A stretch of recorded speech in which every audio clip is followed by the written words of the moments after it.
They didn't knock. They didn't explain. They just taped a fine to my door again. That's when I realized my HOA wasn't enforcing rules. They were targeting me. Every week, the fines got bigger. My neighbors broke the same rules, but only my house was watched. And every time I asked why, they smiled. That smile told me something was wrong. Because when rules are enforced selectively, it's never about order. It's about power. So instead of fighting back, I stayed quiet. I started reading bylaws, taking photos, saving emails. They thought they controlled the neighborhood. They had no idea karma was already moving, and when it arrived, it didn't make a sound. I didn't hate my HOA at first. Honestly, I barely thought about them. When I bought the house, I was excited. It was the kind of quiet neighborhood I had always dreamed about. Tree-lined streets, trimmed lawns, neighbors waving at each other, kids riding bikes, dogs trotting along the sidewalks. Everything looked orderly, almost too perfect. And yes, there was an HOA fee, but I didn't care. I told myself it was worth it for peace of mind. At first, the HOA was just background noise. I would get the occasional email reminding residents about trash pickup or minor violations. Paint colors, lawn heights, nothing serious. I read the emails, nodded, maybe made a note in my calendar, and moved on with life. I thought of them as caretakers, making sure our neighborhood looked nice. For the first year, I followed every rule. Every single one. I didn't want any trouble. If they sent a notice about trash bins being out too long, I adjusted my schedule. If they mentioned the wrong shade of curtains, I checked twice before making any changes. I wasn't rebelling. I wasn't testing boundaries. I just wanted peace. And for a while, I had it. Then it started. It began with something small, a piece of orange paper taped to my front door one afternoon. I came home from work, tired, thinking about dinner, maybe a show on TV, and there it was. Bright, bold, official looking. I unfolded it. Trash bin visible from street beyond approved time. Fine, $50. I stared at it for a long moment. My trash bin had been out maybe 20 minutes longer than usual because the garbage truck was running late that week. It wasn't a big deal. I sighed, tossed the paper on the kitchen table, and paid the fine online that night. A week later, another notice appeared. This time, it read, "Unauthorized planter near driveway. Fine, $75. I froze. The planter? That planter had been there when I bought the house. A simple wooden box with small flowers, neutral color, nothing that blocked the driveway or looked out of place. I remembered thinking, did they just notice this now? I decided to email the HOA politely. I attached the real estate listing photo showing the planter already in place. A few days later, I got a short reply. Rules have changed. Please comply. No explanation. No signature. Just that. I removed the planter, even though I didn't agree. That should have been the end of it. But it wasn't. Over the next 2 months, the fines kept coming, each one slightly stranger, slightly higher. My grass was too tall, even though I cut it weekly. My curtains were non-approved shade, even though they were off-white, exactly like the approved list. My driveway was cited for vehicle maintenance because I washed my car one Sunday morning. Each fine felt more personal than the last. Then I noticed something. My neighbors weren't being fined, not even once. Across the street, the couple left trash bins out all night. A fence panel on another house was broken for months, and no one said a word. A board member parked an RV in their driveway, completely against HOA rules. Only my house was being scrutinized. I decided to attend the next HOA meeting. I needed answers. I wanted to understand why my house was suddenly under a microscope. The meeting was in a small community room with folding chairs, a plastic table at the front, and 3 board members sitting behind it. I recognized the HOA president immediately, polished, confident, always smiling. That smile looked practiced like a mask. When the floor opened for questions, I stood. My hand was shaking slightly. I explained calmly, trying to keep my voice steady, that I felt the fines were unfair. I listed specific examples, gave dates, tried to be as factual as possible. I asked why similar violations weren't enforced elsewhere. The president nodded politely while I spoke.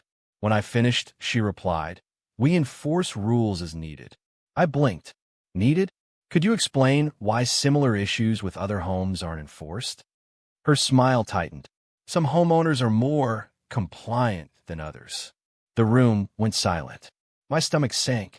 After the meeting, one of the board members pulled me aside. His tone was casual, almost friendly, but there was a weight behind his words. "You should stop pushing," he said. "You're on the radar now." On the radar. That phrase stuck with me. That night, I couldn't sleep. I replayed the meeting in my head over and over. I thought about the fines, the emails, the subtle intimidation. It all started to make sense. The fines kept coming. I tried staying calm. I paid them. I fixed things. I followed every rule even more carefully. But nothing changed. One afternoon, I noticed the HOA president walking her dog past my house. She stopped mid-walk, pulled out her phone, and took a picture of my lawn. I felt a wave of anger, but also clarity.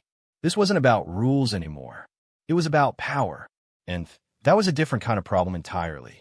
I spent the next few weeks observing quietly, trying to understand what I was up against. I watched her interactions with neighbors, the way she smiled politely while handing out notices, how some residents got away with blatant violations. Each detail confirmed it. The fines weren't about keeping the neighborhood neat. They were about control. I started keeping notes. Small details at first.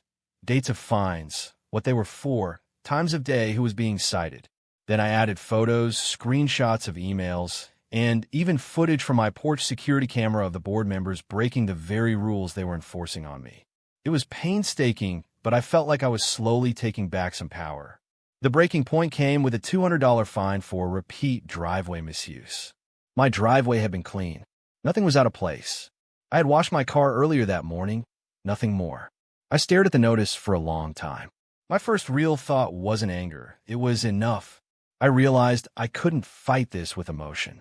I needed facts, and that's when I started planning. After that $200 fine for repeat driveway misuse, something inside me shifted. I realized this wasn't about rules anymore. This was about control. And people who misuse power don't stop when you argue. They stop when you prove them wrong. Quietly, carefully, strategically. The first thing I did was take a deep breath and stop reacting emotionally. I had been emailing back and forth, trying to clarify, trying to reason. I realized those emails were pointless. Every polite explanation was ignored, and the responses were always vague, almost mocking. They didn't want compliance. They wanted control. So I stopped replying. I stopped attending meetings. I stopped trying to explain myself. And I started watching. I started documenting. I started thinking like a detective, not a frustrated homeowner. I went back to the HOA bylaws. Every single page. I printed them, highlighted them, annotated them. I read the amendments. I read the footnotes. I cross-referenced every rule I could find with the violations I've been fined for. And then I did something even more important. I observed my neighbors and the board. At first, I started small. I noticed a board member had an RV parked overnight in their driveway, which was technically against the rules. Another neighbor had a small garden shed they'd built without approval. A third had a fence panel that had been broken for months. Nothing happened to them. No fines. Nothing. Meanwhile, I was being scrutinized for the tiniest infractions. It was frustrating, infuriating even. But I didn't act yet. I just noted everything, dates, times, photos. I even set up a simple security camera to document when board members themselves broke the rules. At night, I would sit on my porch with a notebook, thinking about everything I had learned. The fines were increasing, but the pattern was clear. They weren't enforcing rules to keep the neighborhood orderly. They were enforcing rules to punish me. And that was a dangerous form of power. I also started reflecting on myself. Did I do something to provoke this? Did I unknowingly anger someone on the board? I replayed my interactions in my head. Polite emails, calm questions at meetings, no confrontation. Nothing I had done seemed like it should have triggered this. That was when the realization hit me. This was not personal. It was systemic. I consulted with a lawyer I found online, specializing in HOA abuse cases. The initial consultation cost a few $100s, but it was worth it. I brought him all the documentation, letters, photos, bylaws, emails. I explained the fines, the selective enforcement, the intimidation. He leaned back in his chair, reading quietly. Finally, he said something that gave me hope. They're sloppy. Very sloppy. Most HOAs rely on intimidation. Most people pay to avoid stress. You're one of the few who didn't. That's why they escalated. I nodded, relief mixing with determination. He continued, "You don't fight them with shouting. You fight them with evidence. And right now, you're building a strong case." So I kept collecting. Every email, every notice, every interaction. I documented board members breaking the very rules they enforced. I took notes of meetings, even small things like who spoke and how they responded. I kept everything chronological, week by week, month by month. The fines didn't stop. If anything, they got worse. A $300 notice for lawn care violation. Another $150 for improper outdoor furniture placement. Each one felt like a calculated poke, a reminder that I was being watched. But I didn't react. I paid them when necessary, always documenting payment and communication. And I kept building my files, my archive of facts. It wasn't easy. Some days I felt drained. The emotional weight was heavy. I would sit in my living room late at night, staring at the ceiling, wondering how something that started as a quiet, perfect neighborhood could become a pressure cooker of fear and scrutiny. I felt isolated. No one else seemed to notice, or maybe they did, and they were too afraid to act. Then came the $500 fine. It arrived in a crisp envelope one morning, sitting on the kitchen counter like a warning I couldn't ignore. Repeated violations and failure to comply. That one shook me, not because of the money, but because of the intent. This wasn't about rules anymore. This was about intimidation. They wanted me to break. They wanted me to react. Instead, I did the opposite. I forwarded everything, the fines, the notices, the emails, the photos to my lawyer. I also contacted the city housing department and the state HOA oversight office. I attached everything in chronological order, meticulously labeled. Every violation, every selective enforcement, every board member who ignored rules themselves. And then I waited. Waiting was hard. Weeks passed. No emails. No fines. No updates. For the first time, I didn't check the mailbox obsessively. I went about my life, quietly, but aware that change was coming. The subtle shifts began. The HOA website stopped updating. Meetings were postponed without explanation. Board members avoided walking past my house, even when I knew they used to do so regularly. It was a quiet tension, a shift in power that didn't require words. One morning, I noticed a city vehicle parked near the community center. Officials stepping in, investigating, checking bylaws, rules, complaints. Everything I had documented was now being reviewed by the proper authorities. I didn't celebrate. I didn't announce anything. I just kept my daily routine, watering plants, mowing the lawn, fixing a leaky faucet, walking my dog. Life was normal on the surface. But beneath that, the pendulum was swinging. Slowly, quietly, but inevitably. My neighbors started noticing subtle changes too. Fewer fines. More consistent rule enforcement across the community. Conversations began in hushed tones. People sharing experiences they had previously kept private. Small grievances about fines, notices, intimidation tactics. The shift wasn't dramatic, but it was real. I kept documenting, keeping meticulous records, even though it felt like overkill. The lawyer had advised me to be thorough, and I trusted the process. I could feel the weight of months of careful, quiet effort, and it was beginning to pay off. Then came the first letter I didn't expect, a notice that all previous fines were under review, pending audit. I didn't open it immediately. I left it on the counter for a few hours, feeling the tension, the anticipation. Finally, I opened it and read carefully. All fines issued to your account have been temporarily suspended pending investigation. No apology, no fanfare, just a simple, factual statement. And I realized then that I had won a small but significant victory. Not through anger, not through shouting, not through revenge. Through patience, documentation, and quiet persistence. I spent that evening on my porch, looking out the neighborhood. The sun was setting. The street was peaceful. Kids were playing. A dog barked somewhere down the street. Everything looked the same, but I knew it wasn't. The balance of power had shifted. Quietly, fairly, justly. That night, I slept easier than I had in months. Not because the conflict was over, but because I finally knew I could handle it. I wasn't at the mercy of arbitrary power anymore. I had learned something deeper. Patience, observation, and careful action could outweigh brute intimidation.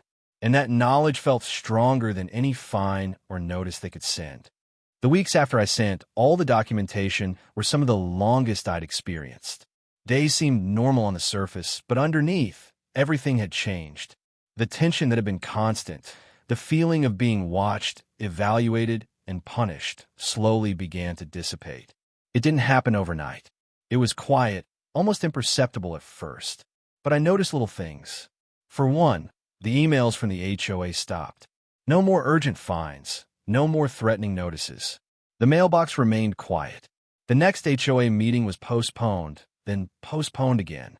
Initially, I thought it might be coincidence. But as the days turned into weeks, it became clear something was happening behind the scenes. I kept my routine, quietly documenting the absence of communication. I continued mowing my lawn, keeping my house in order, not because I had to, but because it was normal.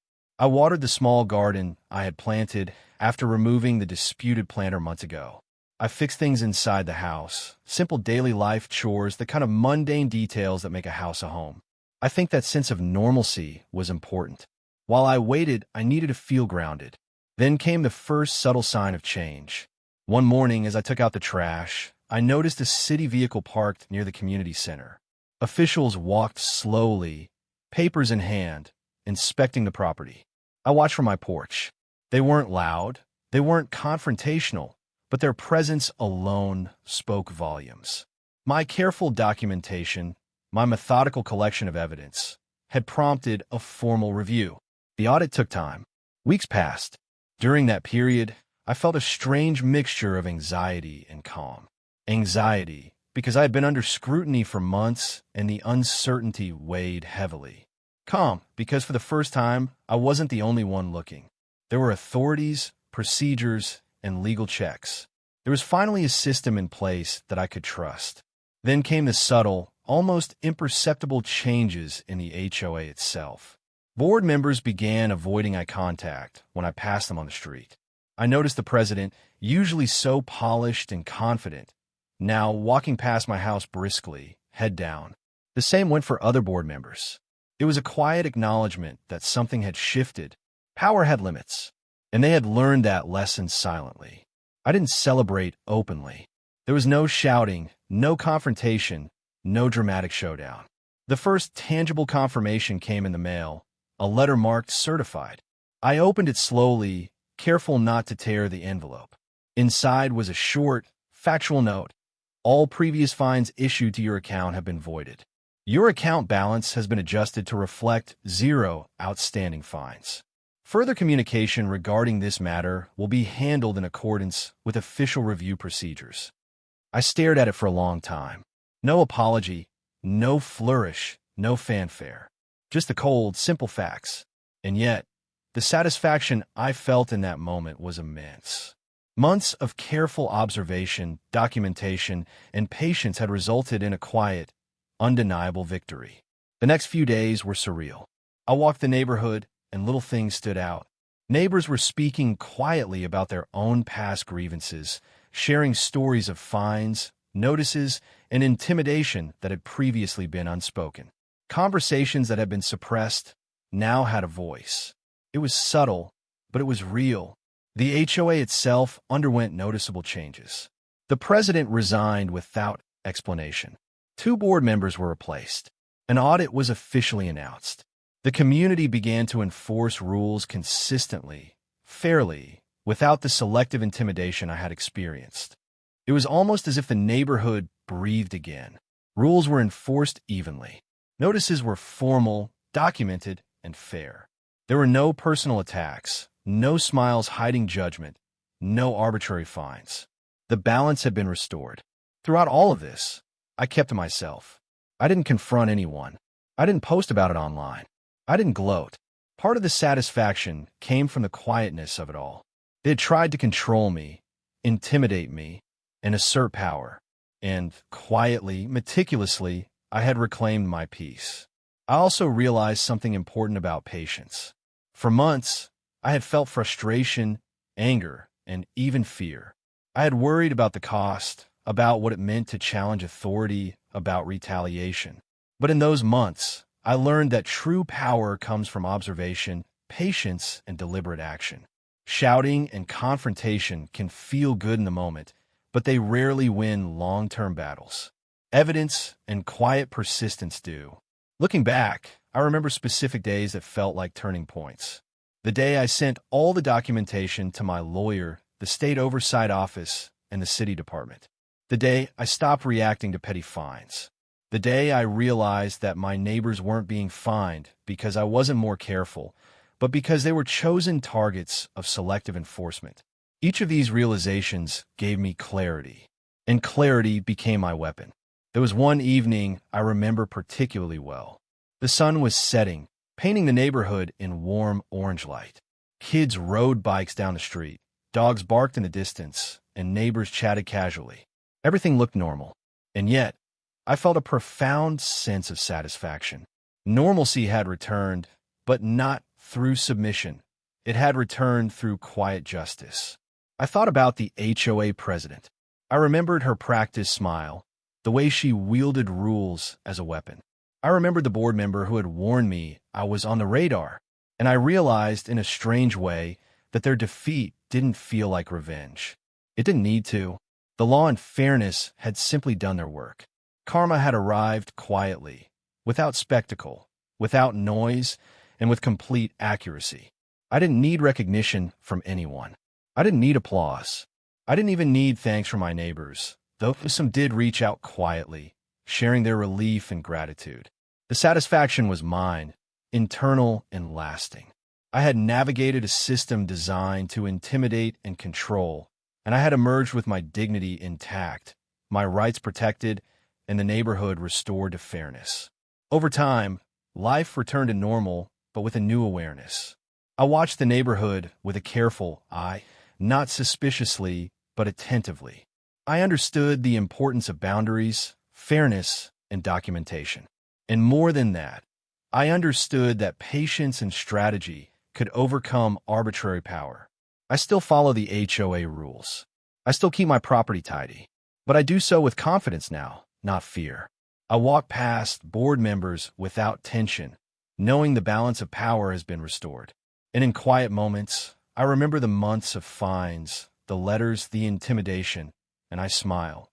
Not out of bitterness, but because justice, slow and quiet, had prevailed. This experience taught me a deeper truth. Power can be misused, rules can be weaponized, and intimidation can feel overwhelming.